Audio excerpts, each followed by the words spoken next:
সাকিব আল হাসান বাংলাদেশ ক্রিকেটের এক জ্বলন্ত নক্ষত্র, যার বাঁ হাতের ছলকানিতে পরাজিত হতেন বিশ্ব ব্যাটাররা। ক্রিকেট থেকে রাজনীতিতে যোগ দিয়ে দ্বাদশ জাতীয় সংসদ নির্বাচনে আওয়ামী লীগের মনোনয়ন নিয়ে মাগুরা 2 আসনের সংসদ সদস্য হন বাংলাদেশ জাতীয় ক্রিকেট দলের সাবেক এই অধিনায়ক।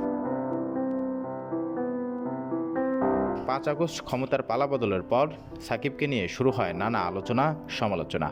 তবে এবার সবকিছু ছাপিয়ে সাকিব আল হাসানের বিরুদ্ধে গ্রেফতারি পরোয়ানা জারি করেছেন আদালত।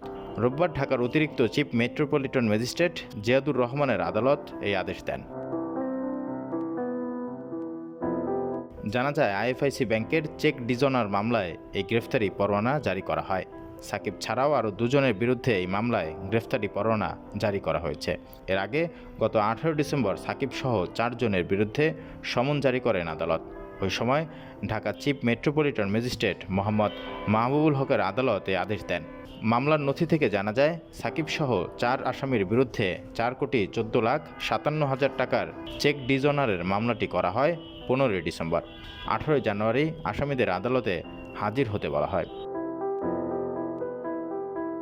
শেখ হাসিনা সরকারের পতনের পর দেশের মাটিতে আর পা রাখেননি সাকিব আল হাসান। জুলাই অভ্যুত্থানে দায়ের করা একটি হত্যা মামলায় আসামি করা হয় যুক্তরাষ্ট্রে অবস্থানরত সাকিব আল হাসানকেও। তার বিরুদ্ধে রয়েছে শেয়ার বাজারের কারসাজির অভিযোগ। টেস্ট ও টি-20 ক্রিকেট থেকে অবসর নিলেও এখনও ওয়ানডে থেকে অবসর নেননি সাকিব আল হাসান।